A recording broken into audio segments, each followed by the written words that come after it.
want to give a shout out to the Annunciation school shooting families, because the last time I was in Minneapolis, it was of course to meet with some of those families. I understand that a couple of the students have made near miraculous recoveries, and just that was a very special moment for me to be invited into that community at a time of grief. And I hope that all of them know that though I didn't get to see them this particular time, I've been thinking about them and their families quite a bit.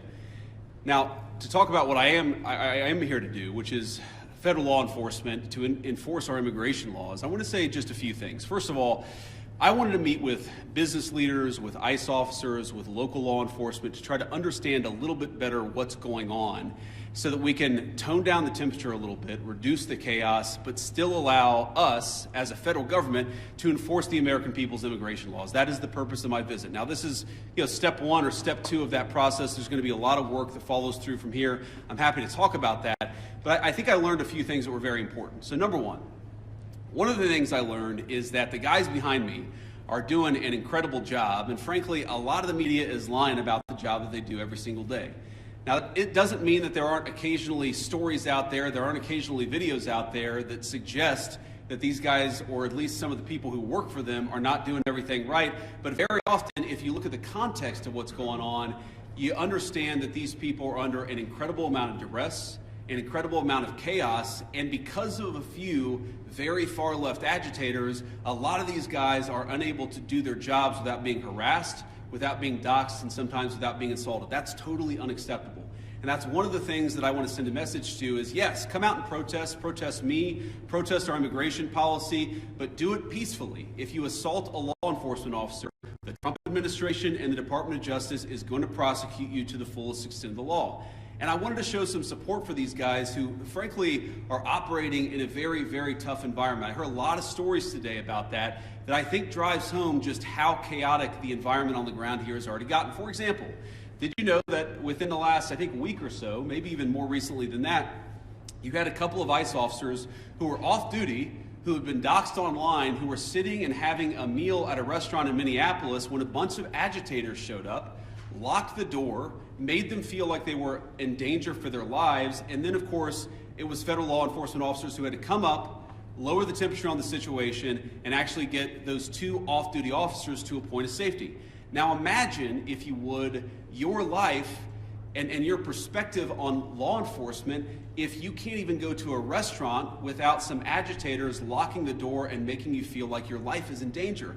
That is the environment that has been created, I think, by a lot of very, frankly, far-left people, but also by some of the state and local law enforcement officials who could do a much better job in cooperating and working. And by the way, I'm not talking about the cops, who these guys told me on the ground, the cops are very sympathetic to what they're dealing with. I'm talking about state and local elected law enforcement officials who could do a lot better job in making their lives a little bit easier, and in the process, they would make the lives of all Minneapolis residents easier, and that's what we want. We want to be able to enforce the immigration laws on the one hand, while on the other hand, we want to make sure that people in Minneapolis are able to go about their day. And I want to say just one last point on this.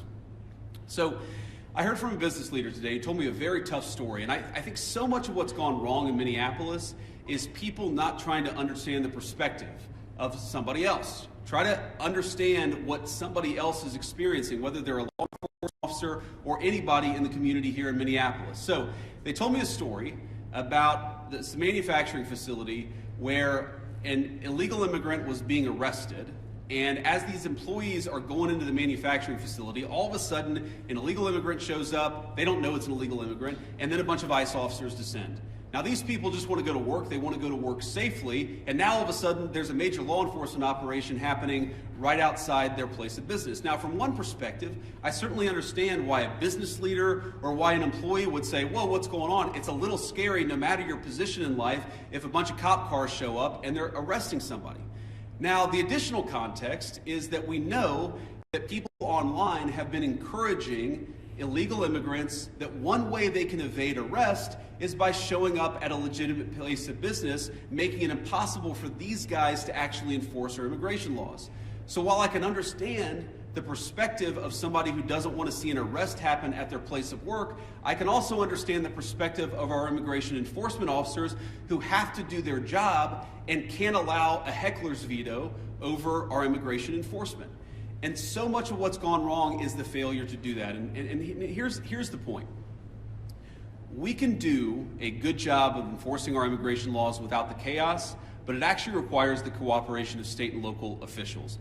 If you look at blue cities and blue states, red cities and red states, you go to Austin, Texas, or Memphis, Tennessee, you go to the state of Texas, obviously a very red state, or the state of Tennessee, a very red state, but you've got blue cities within those states, you do not have this level of chaos.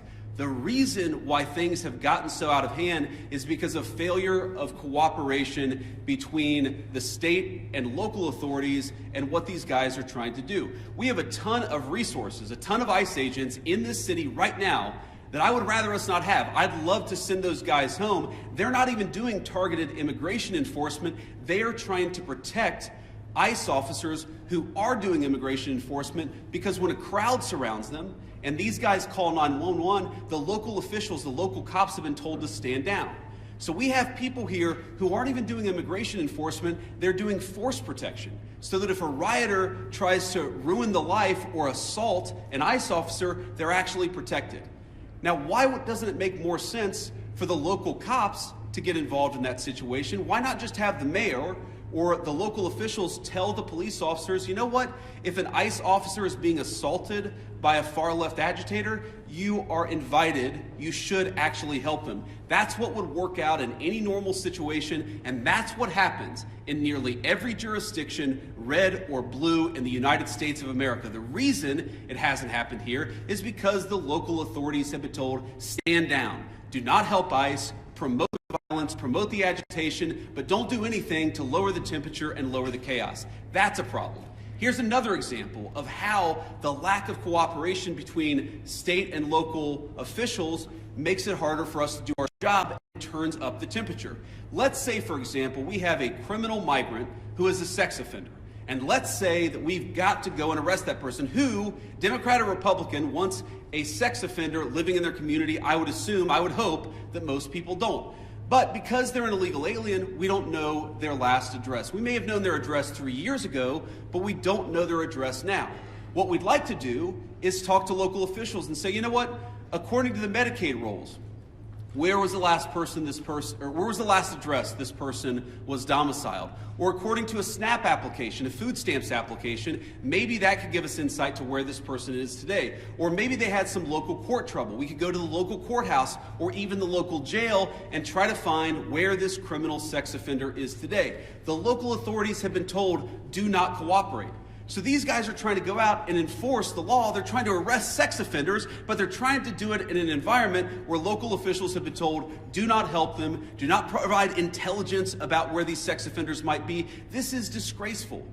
And there are a lot of things that all of us could do better to lower the temperature, but the number one thing that I learned today is that the best way to facilitate reasonable enforcement of the law, but also to lower the chaos in Minneapolis, would be for state and local officials to cooperate. Now, I will say, on one final positive note, I actually think that there's some hope, some reason to think that there's going to be better cooperation in the weeks and months to come. I think that because I've talked to some of the local officials here. I think there are reasons to believe that these people are going to step up and actually ask the cops to protect our ICE officers when they're being assaulted, who are going to ask the local courts to cooperate with getting criminal sex offenders out of our community. That's a good thing. That's the good news, and that's something I'm going to work on when I get back to Washington. But please, if you're a local official, if you're the mayor of this town, if you have any influence over those people, just tell them to cooperate. Because we could have immigration enforcement operate as smoothly and without the chaos that we see in Austin, Texas, or Memphis, Tennessee, or even rural parts of the state of Minnesota.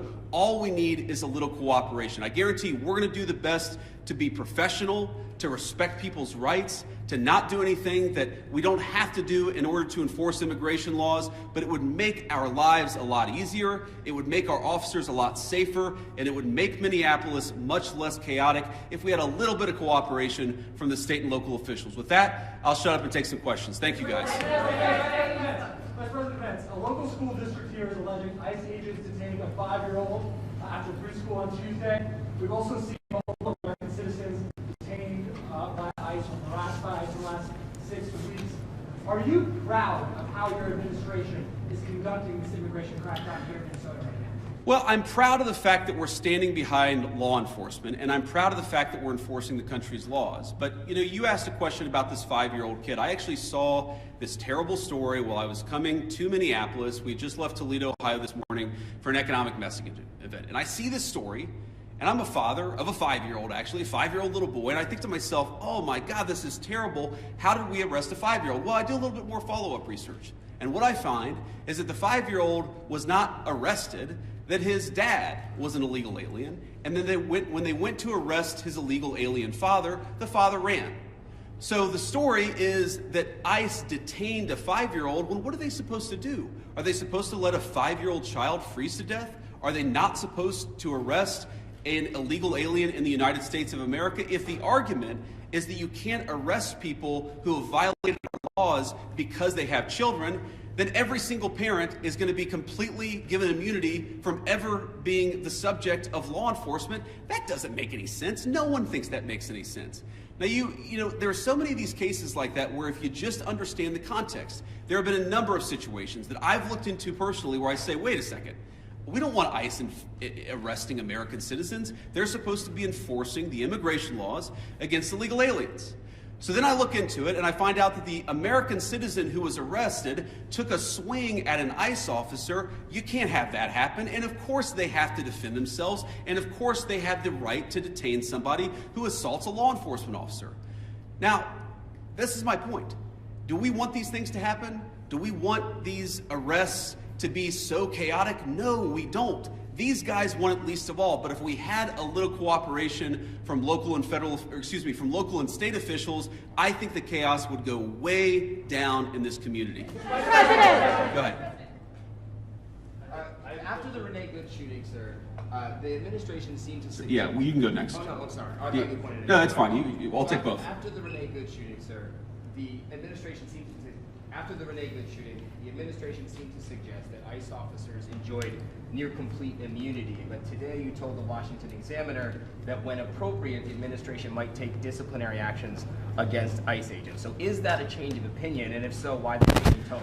No, I didn't say, and I don't think any other official within the Trump administration said that officers who engaged in wrongdoing would enjoy immunity. That's absurd. What I did say is that when federal law enforcement officers violate the law, that is typically something that federal officials would look into.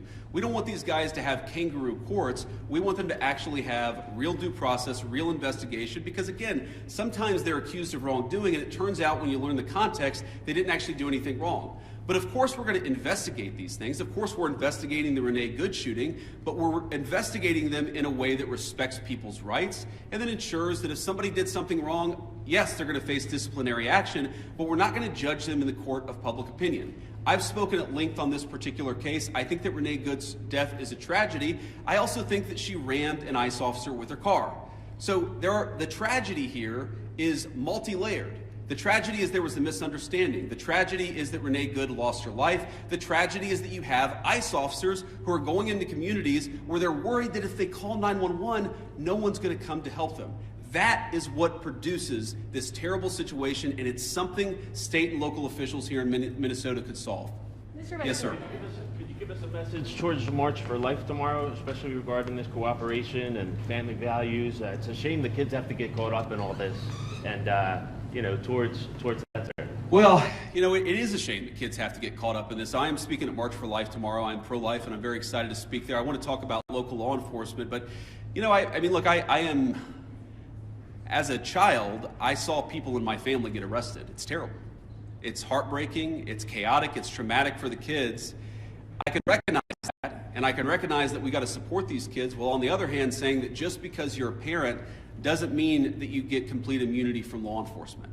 And I think we have to hold both of those thoughts in our head at the same time. We've got to be sympathetic to the kids who are caught up in some of these enforcement actions. We've also got to say we have to enforce the law without bias, with fairness, but we've got to enforce the law. Mr. Vice President! Speaking about local government, there was a clash in St. Cloud roughly a week ago, and their mayor said they haven't heard about ICE being in the city. And how does ICE kind of proactively work with these local agencies? What are those policies, and what's your response to that allegation? You said there was an altercation in St. Cloud. It's an hour north. Yeah. Last week, after the incident, the mayor said that ICE did not communicate with them that they were in the city for a major operation. The police chief did not know about the operation at the time. Could you talk a little bit about proactive communication with local law enforcement? Yeah, it's one of the takeaways. I've talked with these guys before we came on the stage, but during our roundtable and some of the other conversations we've had, communication, we absolutely want to ensure there's good communication between federal officials and state and local officials, and I'm sure that we can do better on that. We absolutely want to make sure that we are communicating, but that also requires a two-way street, and that's the point that I make about state and local officials. These guys will absolutely communicate with state and local officials. They'll tell people if they have to do an enforcement operation in a particular municipality, but part of that is they also want to ensure that if they're communicating about their whereabouts, that's not being used as a weapon against them. Sometimes they tell people where they're going, and then they find out that their agents' faces are on on Reddit or on some social media thread saying, here's this guy, we know he's going to be at this place at this exact time. So that communication has got to be a two-way street. These guys are going to communicate with business leaders, with local officials, with state officials, but we also need the local officials and state officials to do a good job of protecting people when they're in their communities. We're not asking, by the way, we don't want any police officer in this community, in this state, to help us do immigration enforcement. We've got that. But if a protester shows up and that protester turns violent against our immigration officers, we really, really need the cooperation of our local partners. We haven't gotten it yet, but I think if we do, we really can lower the temperature. Earlier this week, a colleague at the Washington Post reported today that an ICE memo allows agents to enter people's houses without a judge's warrant. What do you say to people who are concerned about this violating the Constitution, and how much is this tactic being used?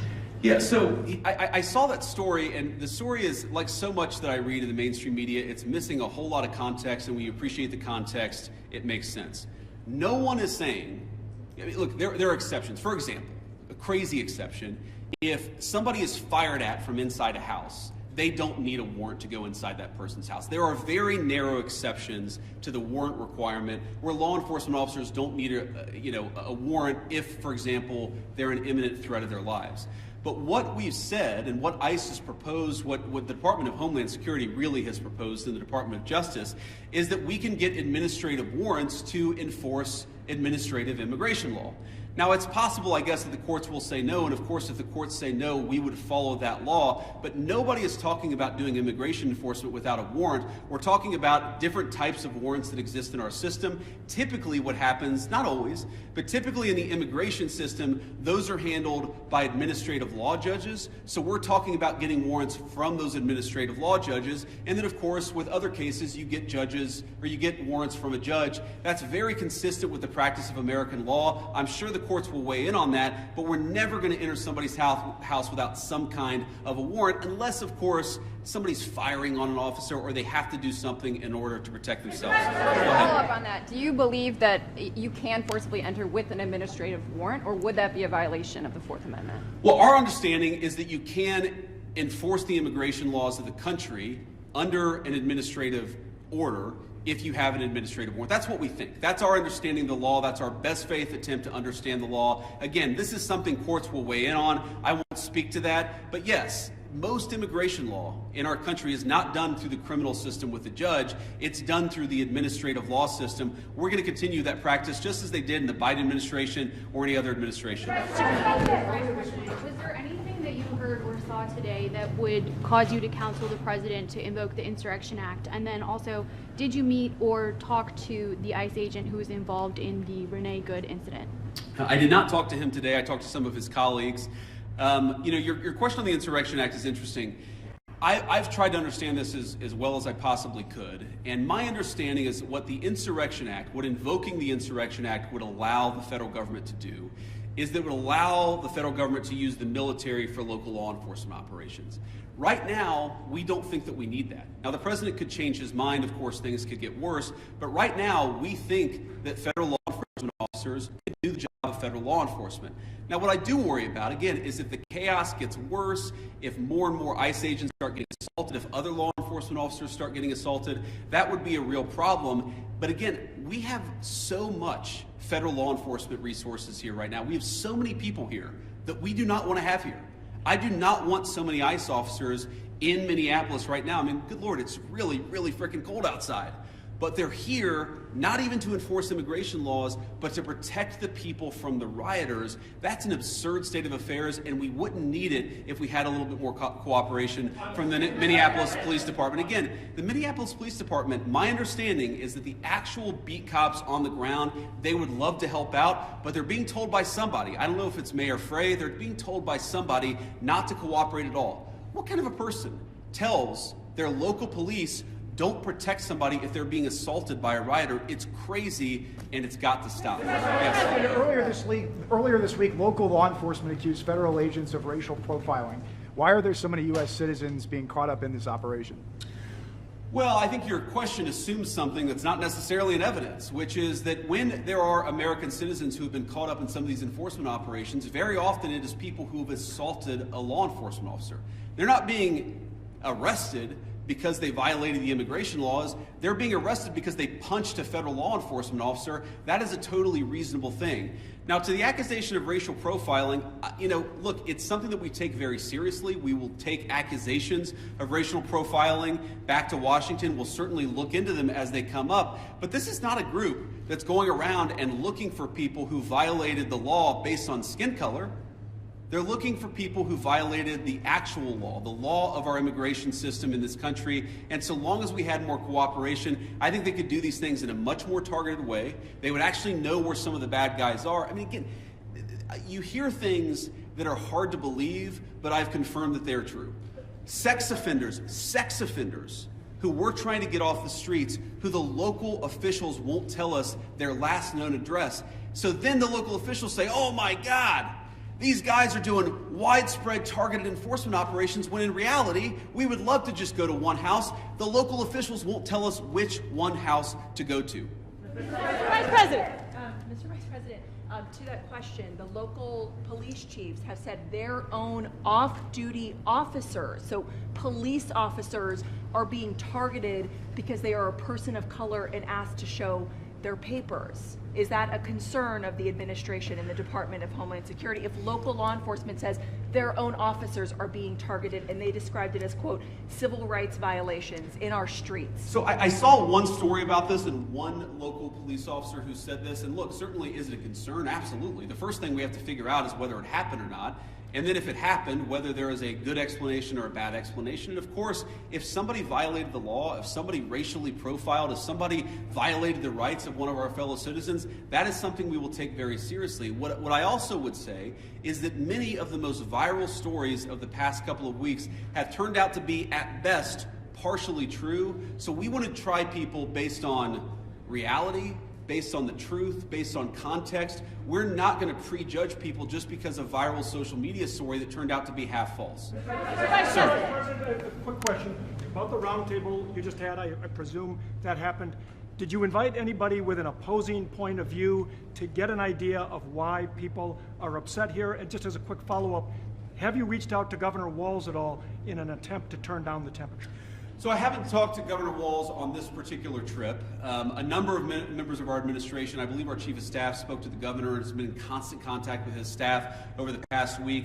We've been in my office in constant contact with people here on the ground in Minneapolis. There were certainly people at our roundtable with opposing views, and look, I don't even know, whether it's public, but yes, we met with people with opposing views here at the roundtable. I wanted to get a perspective from everybody, but also, of course, offer my opinion that with a little bit more cooperation, we could lower the chaos. We're going to keep on doing that. If Governor Walz wants to call me, we'll absolutely continue talking. I will say that my sense of this situation, having talked to these guys for a long time, is this is primarily a law enforcement issue. This is the Attorney General, this is the local mayor, this is all of the organs of local and state law enforcement. That's who we focus on, but we've certainly been in communication with the governor and his office as well.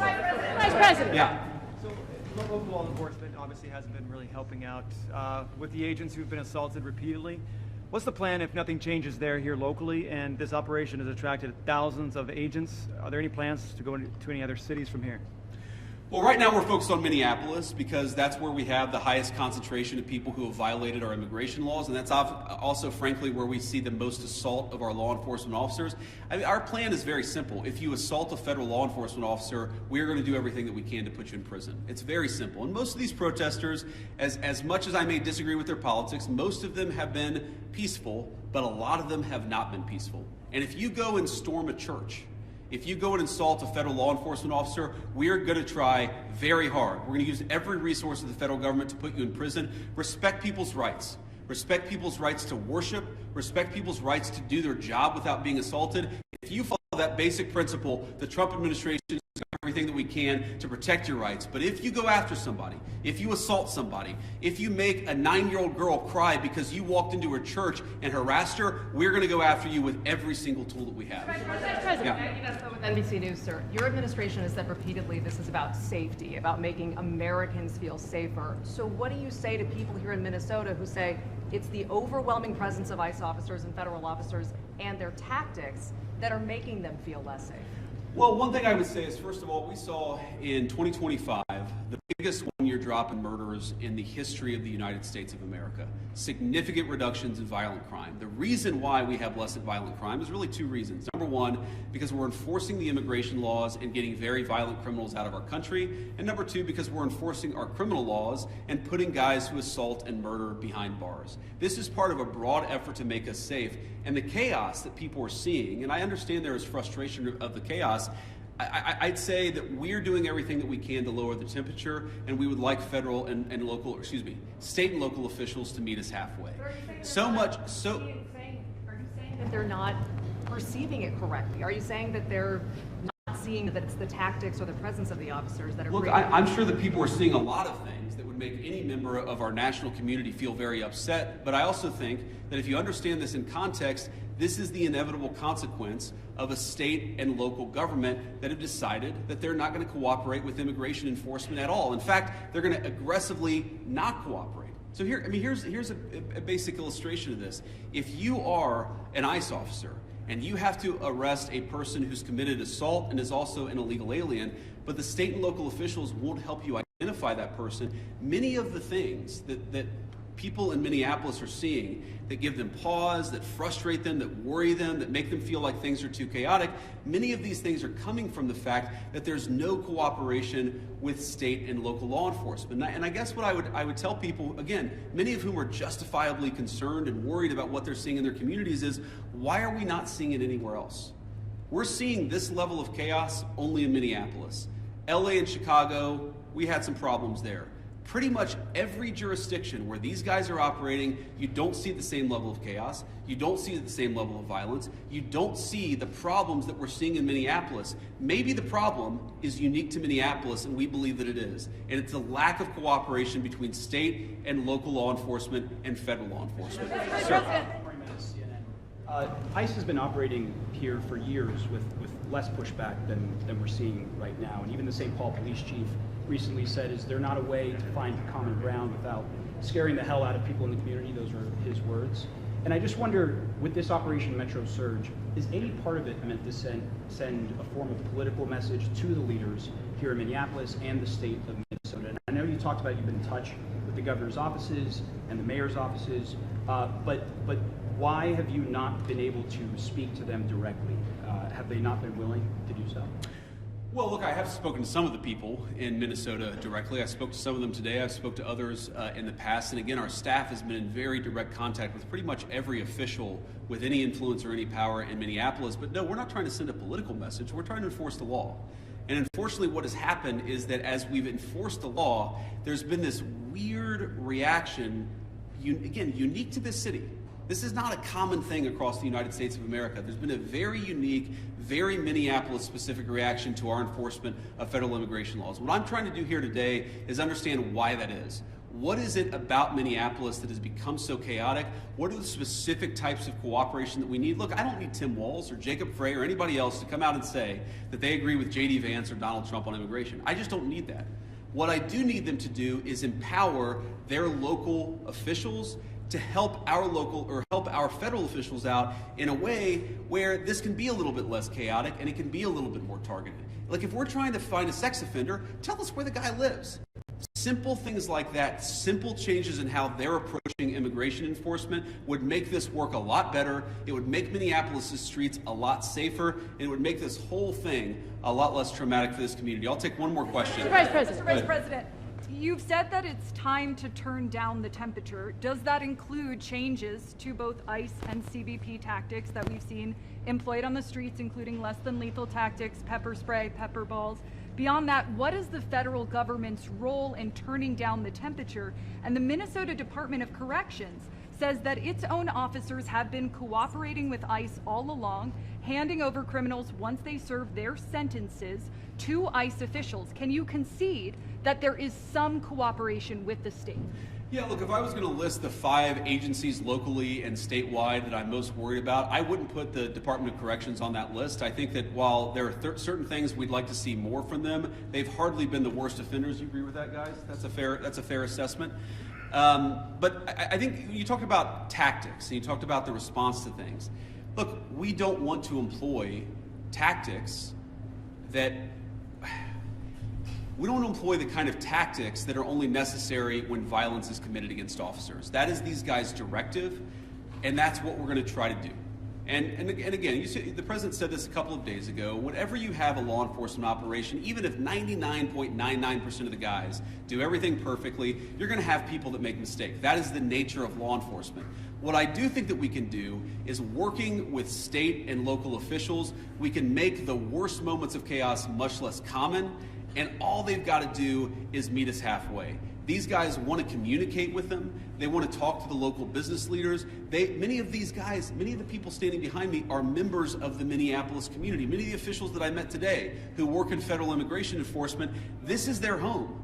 They love this place. These are their neighbors. They want this to work a lot more smoothly. I think that we can get there. We just got to work at it a little bit, and we need some cooperation from state and local officials. The last thing that I'll say is I just hope they give it. This is a beautiful city. I've only been here a few times. I love it. Even in this weather, I love Minneapolis.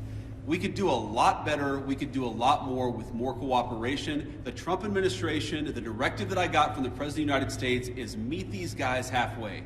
Work with them so that we can make these immigration enforcement operations successful without endangering our ICE officers, and so that we can turn down the chaos a little bit, at least. I think a lot, actually. But for us to do that, we need some help from the state and local officials. We will keep on working with them, and so long as they're willing to work with us, they will always find a partner in public safety and law enforcement in the Trump administration. Thank you all.